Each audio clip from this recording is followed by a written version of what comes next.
रियासत में रहने वाला मुझे आप मुशीर भी बना लेते हैं, सरकारी गाड़ी दे देते, ड्राइवर भी देते, सिक्योरिटी भी देते। मेरे सगे 4 भाई लाहौर में रहते। मेरे दादा की इस वक्त तकरीबन 949 औलाद जो है, मेरे चाचा ताया उनके बच्चों की और उनके बच्चों की जो है वो तकरीबन 949 है। उनमें से मैं एक रियासत में रह रहा हूं, मुझे आप कश्मीरी कंसीडर करेंगे? 949 को आप पंजाबी डिक्लेयर करेंगे? क्या वो कश्मीरी नहीं है? इस खूनी लकीर से उधर से लेके हुईरटा तक हमारी कब्रें नहीं है। ये तो आजाद कश्मीर और पाकिस्तान की हुकूमत ने आपस में तय करके किसी को जंग में भेजा, किसी को पिंडी में भेजा, किसी को अटक में भेजा, किसी को प्शावर में भेजा, किसी को सिंध में भेज दिया, किसी को लाहौर में भेज दिया, किसी को गुजरावाला, गुजरात, इन शहरों में आपने बसाया है। अवामी एक्शन कमेटी की अक्सरियत जो है वो रियासत के अंदर में रहने वालों की है। उनके अबाव ने माइग्रेशन नहीं की, तो वो कहते, एक लॉजिकली सवाल है, वो कह रहे हैं कि भाई वोट आगे कश्मीर में डालो। अमेरिका, बर्तानिया, कनाडा जो मीरपुर से या डुडियाल से या आजाद कश्मीर से गया है, वो तो वहां का रहने वाला था, वो तो वोट वहां आके डाल सकता है। लेकिन जिसके शनाख्ती कार्ड पे मुश्किल पता लाहौर का लिखा हुआ है, गुजरावाला का लिखा हुआ है, गुजरात का लिखा हुआ है, वो वहां रह रहा है, तो वो वोट कहां डालेगा? और बड़े अफसोस के साथ आपके बहुत पुराने सहाफी हैं अहमद मीर साहब, उन्होंने कल एक फेसबुक पे लगाया हुआ था कि 2 या 3 कश्मीरी केपी में कहीं रहते हैं। तो अहमद मीर साहब ये बताएं कि रियासत में कश्मीरी तो 2-3 वहां रहते हैं, 47 से लेके अब तक तो 2-3 ही है। यार मेरा एक दादा आया था, आज 949 उसकी औलाद लाहौर में रह रही है, सुल्तानपुरे में। तो अहमद मीर साहब को अभी तक 3 ही है, 47 से लेकर आज तक तो 3 ही है। यार खुदा का खौफ करो, आप लोग भी ये सोचो कि 47 से आज तक तो यार उनके बच्चे नहीं हुए होंगे। हम मीर साहब खुद जब उस तरह रखते हैं, तो यार अगर आपके दादा के, आपके वालिद के बच्चे इतने बढ़ गए, फैसल मीर साहब लाहौर में रहते हैं, बाकी आपके भाई भी इधर उधर रहते हैं, बहनें भी होंगी आपकी नस्ल बढ़ सकती है, तो क्या वो जो करट में या घेरदार है या 3 कश्मीरी है उनके लिए पोलिंग स्टेशन कायम किया जाता है, तो क्या वो कश्मीरी बड़े नहीं है? आपका इलेक्शन कमीशन वो अजीब सा मस्करापन है कि वो बता रहे हैं कि वो 3 कश्मीरी है वहां। मैं चैलेंज करता हूं कि जितने आप 6 लाख बता रहे हैं ना कि 6 लाख कश्मीरी रियासत का जो मैंडेट हो गया है वो पाकिस्तान में बसा है,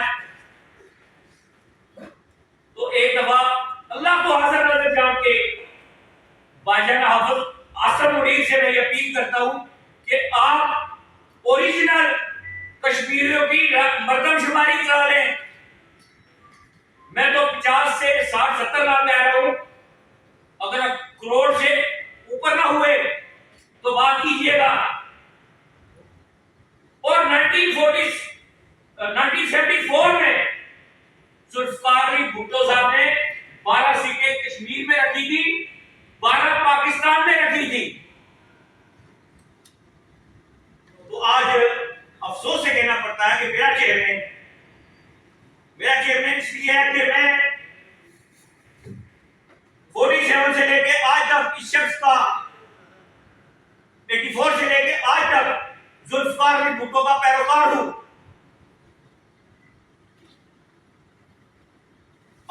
पार्टी का चेयरमैन ये कह रहा है कि ये सीटें खत्म होनी चाहिए, जो भुट्टो साहब ने खुद दी है, उनके लिए पीपल्स पार्टी कह रही है कि ये सीटें खत्म होनी चाहिए। तो क्या बिलावल साहब, जुल्फिकार अली भुट्टो का नजरिया गलत था या आप गलत थे? हाँ, आप ये कह सकते हैं कि यहाँ इंतखाबात जो हो रहे हैं उनमें गड़बड़ हो रही है, वो इंतखाबात गलत हो रहे हैं, वो इंतखाबात तरीकाकार गलत है, इनको बजट नहीं देना चाहिए, इनको मिनिस्ट्रियां नहीं देनी चाहिए, इनको वजीर नहीं बनाना चाहिए, ये वजीर आजम के इलेक्शन में हिस्सा नहीं ले सकते, क्योंकि ये तो सिलेक्ट हो गया थे इस उम्र में। ये मेरा बैग देखे, इस उम्र में मैंने पीपल्स स्टूडेंट फेडरेशन ज्वाइन किया बिलावल साहब, उस वक्त तो मोहतरमा की शादी भी नहीं हुई थी। आज हमें हर रोज एक नया तोहफा देते। आज आप मीरपुर में गए हुए हैं, आपका वहां टिकट होल्डर है जो, उसने तो अपने तमाम इलेक्शन ऑफिस में जुल्फिकार अली भुट्टो की और मोहतरमा बेनजीर भुट्टो की तस्वीरें लगाना दोबारा नहीं की। तो आप जियालों को कैसे कह रहे हैं कि जियाले जाके उसके साथ चले? आज आप जाके कश्मीर में कह रहे हैं कि कश्मीर को चौधरी यासीन साहब इस दफा एमएलए होंगे, अगली दफा एमएलए होंगे। बिलावल साहब, हमने 84 से सियासत का आगाज किया है, हमें पता नहीं है कि एमएलए कैसे होगा, या इशारा किस तरफ था, सूबे की तरफ? यार खुदा का वास्ता है, पीपल्स पार्टी और नून लीग ने अब सब अंजुमन की सराहने सियासत है, अब सियासतदानों की औलाद ही आगे आ रही है, इन्हें सियासत की रफ्ते का नहीं पता। मैंने सुना कि मेरे पास सरदार याकूब साहब प्रेस कॉन्फ्रेंस करेंगे। आप सबसे हाथ जोड़ के रिक्वेस्ट करता हूं, मर्जी अहदेदार है, सदर रहे, वजीर आजम रहे, आप पीपल्स पार्टी की सेंट्रल एग्जीक्यूटिव के मेंबर भी हैं, आप सिर्फ एक सवाल कर दीजिएगा कि सरदार साहब शोहदाए अक्टूबर कौन थे, जिनके बारे में भुट्टो ने कहा था कि जब भी मेरी यादगार बनाना शोहदाए अक्टूबर को ना भूलना। और सरदार साहब के इलाके में एक शहीद अजीज मलक वहां भी दफन है। सरदार साहब से पूछना कितनी दफा उसकी कब्र पे गए हैं, या बाजार पे गए हैं, या बाजार या कब्र बनवाई है? 4 दफा पीपल्स पार्टी की आजाद कश्मीर में हुकूमत आई है। आज मैं बिलावल साहब से और जरदारी साहब से यह भी कहता हूं कि पंजाब से हम खत्म हुए नहीं, आपकी गलत पॉलिसियों की वजह से और गलत अहदेदारों की वजह से खत्म किए गए।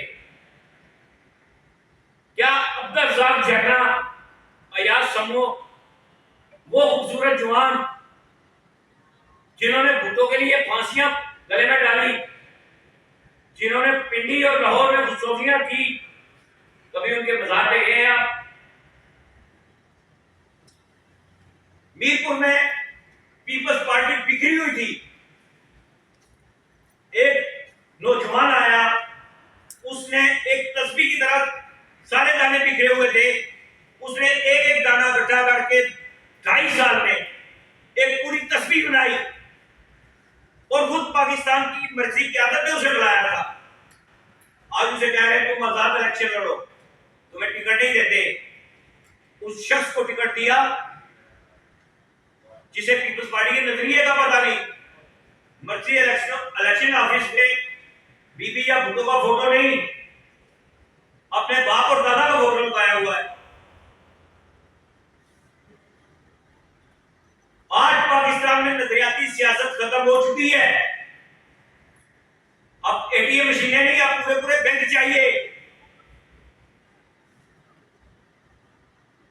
तो भाईजान आसिफ अली, ये लोग सियासत नहीं जानते, खुदा का वास्ता है आपको कि आप आगे आए और इस कश्मीर में जो नफरत के बीज आहिस्ता आहिस्ता पौधे बन रहे हैं, और पौधों से ये दरख्त करेंगे और वो दरख्त ऐसा जहरीला फल देंगे कि कश्मीरी पाकिस्तानियों से नफरत करेंगे और पाकिस्तानी कश्मीरियों से नफरत करेंगे। खुदा का वास्ता इस चीज को रोके और इनको लाशों का कारोबार को बंद करवाएं।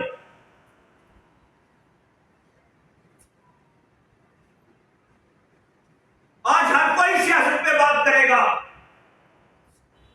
लेकिन रियासत के अंदर जो नफरत का पौधा उग रहा है अभी छोटा है, कंट्रोल किया जा सकता है। अगर वो तावर दरख्त बन गया तो फिर उसको कौन कंट्रोल करेगा?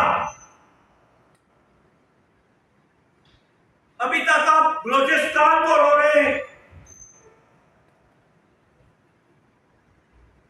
ये तो मुतनाज़ा इलाका है। भाईजान, अगर बरतानवी, कैनेडियन, अमेरिकन और यूरोपियन नेशनल कुरान पे हलफ दे के बाकी नेशनलिटी लेते हैं, वो आकर कश्मीर में प्रॉपर्टी भी बना सकते हैं, वो कश्मीर में वोट भी डाल सकते हैं। यार, जो महाजर माइग्रेट होके पाकिस्तान में आया है वो रक्षा चला रहा है, या आप में से कितने होंगे जो साफी होंगे, वो डॉलर पाउंड और यूरो तो नहीं कमा रहा कि जिसको आप वेलकम करेंगे।